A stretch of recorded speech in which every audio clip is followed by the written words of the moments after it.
Selamat datang di channel Semangat Tutorial. Pada video ini saya akan membagikan cara membuat shortcut di beranda HP Android dengan website tertentu sehingga kita bisa masuk ke website tersebut tanpa membukanya.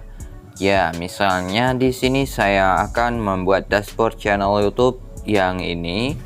Dan di sini ada logo Google Chrome menandakan bahwa website ini langsung ke Google Chrome. Tanpa kita harus mengetikkan pencarian di Google Chrome, kita bisa langsung masuk ke tujuan shortcut tersebut. Misalnya di sini saya membuat shortcut dashboard channel YouTube dan saya ketuk, maka akan masuk di website Google Chrome dengan YouTube Studio di channel YouTube saya. Nah, seperti itu ya teman-teman, dan akan mengarah langsung seperti ini. Oke, caranya untuk membuat shortcut di beranda HP Android dengan website tertentu, kalian bisa buka Google Chrome terlebih dahulu. Di sini Google Chrome, kemudian kalian bisa bersihkan terlebih dahulu. Dan di sini saya contohkan untuk membuat shortcut translate. Ya teman-teman, langsung kita nail tab dan kita cari translate seperti ini di kolom pencarian translate.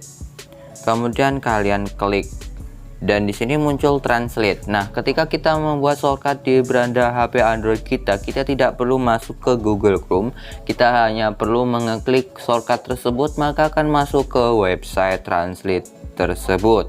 Oke, langsung saja kita klik titik 3 di pojok kanan atas, kemudian pilih yaitu add to home screen.